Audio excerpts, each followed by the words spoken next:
I found messages on my girlfriend's iPad that make me think she's planning to leave me for her dying ex, and now I'm seriously considering leaving without saying a word. I, 28 male, saw their messages last week and I haven't been the same since. I borrowed my girlfriend's, 26 female, old iPad for work purposes and her Facebook account was still logged into the device. I was going to log in on my messenger because I forgot my phone at home and I was going to message her, but then I saw that she had messages from her ex-boyfriend. Let's call him Andre. Her and Andre dated for 2 years. They were each other's first love and she never told me what happened between them. I met her a year and some months after they broke up when I went on a trip with my family to California. I didn't know anything about him other than the fact that they dated sometime in high school and college. When I met her, we instantly hit it off. She showed me around LA and me living in Australia wasn't a problem. We were in a long-distance relationship for a year until I saved up enough money to move out of my country for her. Other than that, it took me months to look for a job in Los Angeles so that I would be financially secure when I got there. 3 years later, we're still going strong. Or so I thought. When I clicked on their conversation out of curiosity, I immediately noticed the kiss and heart emojis. Right then I knew what was happening.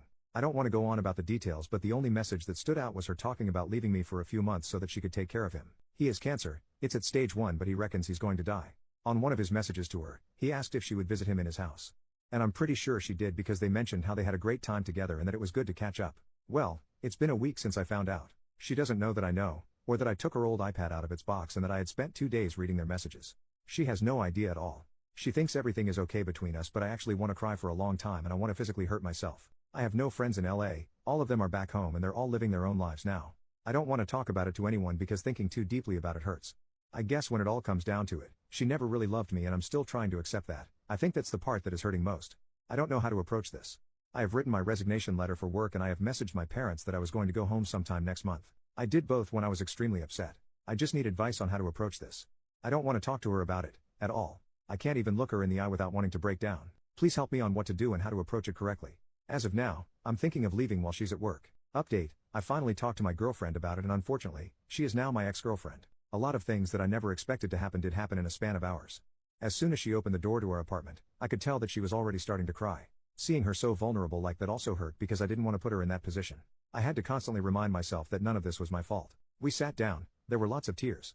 I thought I would be bitter, angry and that I would be screaming at her the whole time, but I just felt disappointed instead.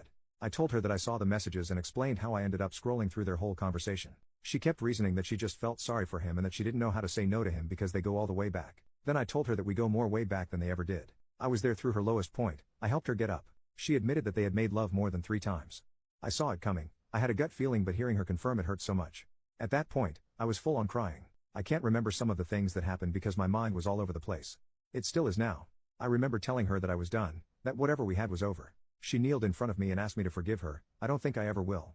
I can't tolerate people who cheat. By that point, a third of my clothes were packed up. Obviously she feels happier with him if she can do this to me. When I posted my first post, a Redditor approached me and offered me a place to stay. His place was only around 15 minutes away from ours and he picked me up. He'll also help me sell a lot of my stuff that I can't bring back home and will help me gather all my things back in my apartment. We both agreed that I don't mention him in this post. I'm glad that I really opened up to this community instead of keeping it to myself. Thank you to everyone who also offered me a place. It's almost 3 a.m. I'm heartbroken as ever, but I'm trying my best. I'm sending my resignation letter to work this morning. Every person in my family now knows my situation here and have offered support. I'll be flying home as soon as possible. To all my Aussie mates, if you live near or around Chapel Hill, let me know. America, you were great, but now it's time to come home. Thanks for the help, everyone. Edit, I'm crying again, not because I got cheated on but because I realized that there is a whole world out there that cares a lot for my well-being. I almost can't believe I looked at hurting myself as an option to get away from the pain. I am really overwhelmed and also thankful for this community. Anthony and his wife, the Redditor who helped me, says this has been the most wholesome thing that ever happened to him. I may have lost a girlfriend and a future wife, but I gained heaps of friends. And even friends for a lifetime. Other than that, I am feeling better. It still feels surreal that she's gone, but what can a bloke do? She made her choice, so I made mine. I woke up to multiple messages from her family saying that I shouldn't rush things and that she's stupid and makes mistakes like everyone else.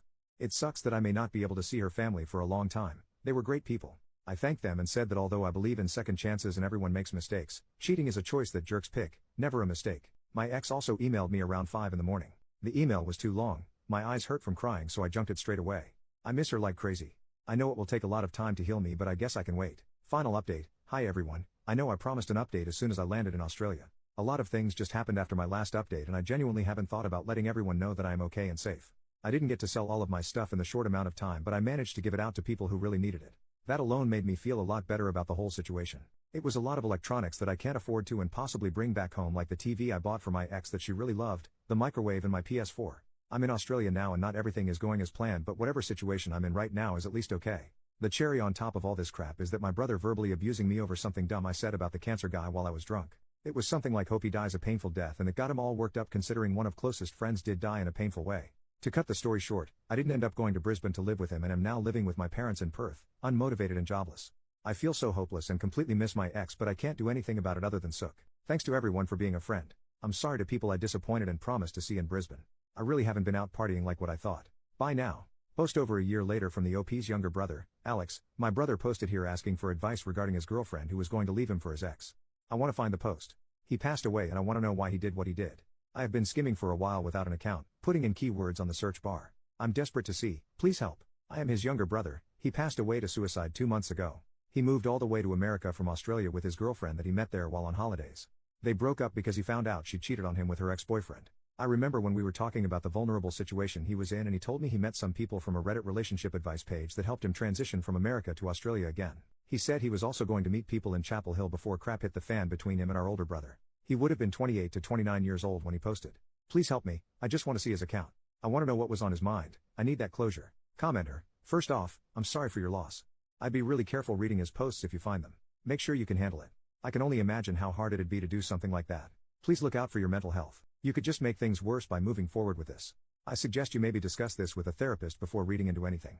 You want to make sure this will absolutely help you get closure and start to heal, as much as one can. If you're absolutely sure you want to read his posts and that this will help you, not harm you, here is his posts.